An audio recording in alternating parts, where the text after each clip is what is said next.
Alright, I'm back. You know what this video is about. That would be the mass layoffs at Bungie today, which are essentially twice what they were before. That was somewhere over 100. The last time we talked about this, now it is 220 people that are being laid off. This was announced by none other than Pete Parsons a couple hours ago. He posted a thing called The New Path for Bungie. I'm not going to read all of it. It's a lot of bullshit, but there is some actual information in here. This is a strange situation, in addition to being very sad, in that this has been some sort of thing with Sony where they have worked to try to integrate a lot of these laid off people into roles at Sony Interactive Entertainment, like the whole, overall PlayStation Studio network. And they said that 155 roles, I think, out of that 220 will be integrated into SIE in the next few quarters. I assume those are like offers that have to be made and people have to accept them, and who knows what kind of pay or benefit cut that could come with. And then they also said they are working with PlayStation Studios leadership to spin out one of their incubation projects, an action game set in a brand new science fantasy universe, to form a new studio within PlayStation Studios to continue its promising development. So that is a third project that we don't know about. Obviously, there is Destiny, there is Marathon, and then there is whatever this is. And you may see the problem right there, that Bungie has stretched itself too thin. And by Bungie, I mean Bungie leadership, whose decision it was to dump all of this money into R&D to try and come up with 3 big franchises to carry the company forward. That has clearly not worked out. They are essentially laying off 25% of their company in a year. And of course, the frustrating part about all this is we always heard this narrative of like the final shape has to perform. The final shape has to perform. It's got to be a hit. It's got to be a hit. Guess what? It was a hit. It was awesome. Everybody liked it. It did well. Like player count surged. Like it would have hit all-time highs if not for the initial technical problems. Like I don't know what else they possibly could have done to make the final shape, a bigger hit than it was, given the current context of Destiny as a whole. Doesn't matter. They're laying off tons and tons of people that worked very hard on the final shape. That includes Robert Brooks, who is the lead narrative and has done a bunch of like Crow stuff, and like he's a very high profile member of the narrative team. Some other narrative people. I mean, I can't even list everybody because it's 220 people, and I keep getting new information, pouring in new DMs about who's safe and who's not safe, and it's a nightmare, as you might imagine. There is a lot of very, very vocal pushback to this.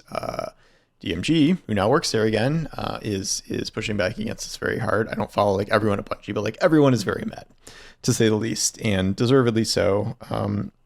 If you lay off a quarter of your company in the last year, when you're producing the best expansion you've ever done, not great. That reflects badly on you, not your company itself, and that implies a lot of mismanagement on your end, that you were not able to make this work.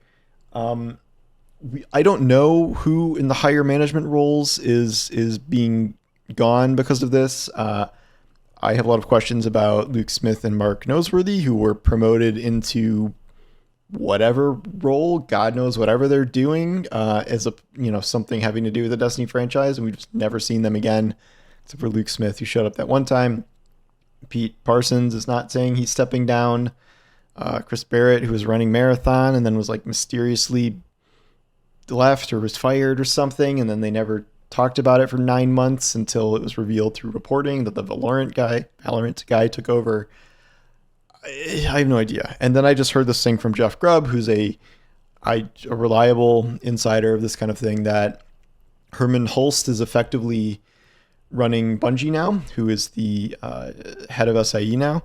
And I don't know if that's like literal, like that's his job title, or if he's just sort of guiding the overall path now. But it makes sense, given that this is exactly what we heard about through reporting previously, where like Bungie had X amount of time to turn this around, and if not, Sony would take over. Well, guess what? It feels like we are seeing the slow dissolution of Bungie into Sony, which people were worried may happen, but as of now, that is, what does it say? 12% of Bungie that was laid off is now being assimilated into SIE, or possibly assimilated, and then they're spinning off an entire studio to make a third game under PlayStation Studios. That might be existing Bungie people that were not laid off, so that might take down Bungie's official count even further. I don't know how many people that is. Again, one of the main points here is that it did not seem like a smart idea to try and maintain one of the most content intensive live service games that has been a big success, in addition to developing a big new multiplayer shooter, in addition to developing all these other incubator projects, whatever this new one is under PlayStation Studios. It does not sound like that gummy bears thing that was rumored. I think there was reporting that was put on ice, but like the point is, like, they've been developing a bunch of different projects outside of Destiny and Marathon, which does not seem like a great idea to pour that much money into all of these different things, as opposed to, say, sitting down and taking stock of things and making Destiny 3. We'll talk about the whole like future Bungie, future of Destiny thing another time. This is about the people who were laid off today and how I think all of our hearts go out to them. They laid it all out on the field for Final Shape. You can tell that they like busted their asses to like really make that a hit, and like the delay, they added a bunch of stuff to make sure like it hit as hard as it could. And like, yeah, I'm complaining about the episodes and whatever, and yeah, I'm always complaining about something. But like, the Final Shape was stellar. I don't think they could have done a better job with that.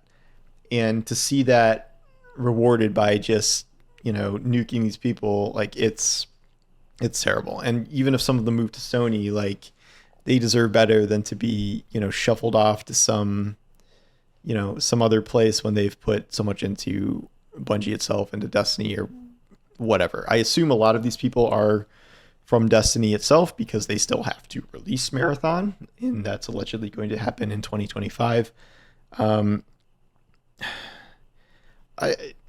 Leadership needs to go. I don't know what else to say, but it's also hard to say if like, has leadership gone? If this, if Sony really is sort of just, being the hand of fate here and guiding things from here, even if Parsons retains his CEO title or whatever, that could be in effect Sony taking over to a certain extent. Even with all, this dissolution stuff and whatever, like it does not strike me as terribly wise for Sony to be like, well, Destiny's done, see you later, because that's like the franchise they essentially, have right at this point, and the others are just incubating. But again, I said I'd go into that later. So it sucks. The timeline is awful. It's just person after person after person posting that their time has come and they've been laid off. Current, former Bungie employees raging at corporate. It's just such a mess. I don't have any real, you can't come up with any excuses for this. Like, yes, it's a challenging time for the industry. Yes, it's hard to maintain live service games, but like, again, like there was some amount of contraction kind of widespread after the pandemic, and 6%, 7%, 8% layoffs, which were very brutal. But Bungie's up to 25% layoffs now. Like that's utterly inexcusable and reflects so poorly on leadership, which, as far as we know, they're staying. Again, it's just a couple hours later, so we don't know the full scope of what's happening here. And I know people are going to talk about executive pay cuts and bonuses and things, but like, clearly the problem is they should do that, obviously, but this feels like much larger structural problems. And in some of the past reporting, like with the last layoffs, Parsons previously said that if they had not done the Sony deal, and if the post-Lightfall era went as badly as it did, like Bungie may have just collapsed as a company altogether, and Sony was kind of the one preventing that. And it feels like to me that there was no level of performance the Final Shape could hit to prevent this. I think leadership probably knew this. I think they probably misled the employees about this, saying if you just work so hard and you make this so good, like everything will be fine. And they did that, and it doesn't matter because here we are. I don't know. We'll see what happens. Just as a brief overview, I think Destiny will get smaller in scale from here. I don't know about something like a full sequel. The cadence of content is not remotely going to be there going forward. And then they have to have Marathon out at some point here, probably 2025. But as we have seen, it is so hard to break into the competitive shooter market in this day and age, even if your game is good. I mean, look what's about to happen to Concord, which is run by a bunch of ex-Bungie PvP people. Might be a perfectly good game. Does not seem like it's going to do great. So it's a tough industry, but it is made tougher by incompetent leadership that makes wrong decision after wrong decision and drives everything into a ditch no matter how hard the employees work. So there we are. I'm going to try and find out some more information about what's going on. A lot of DMs going on, emails and such. So we'll see what else develops from this. I think there's more information to come, but obviously it's kind of just a period of shock and mourning and things like that. As if you're like me, this is a game and a company you've had a decade plus invested into, even earlier from the Halo days. And it's always brutal to see something like this. And I've never seen something quite like this with Bungie. It's terrible. So, thanks for watching. Talk to you soon. Take care.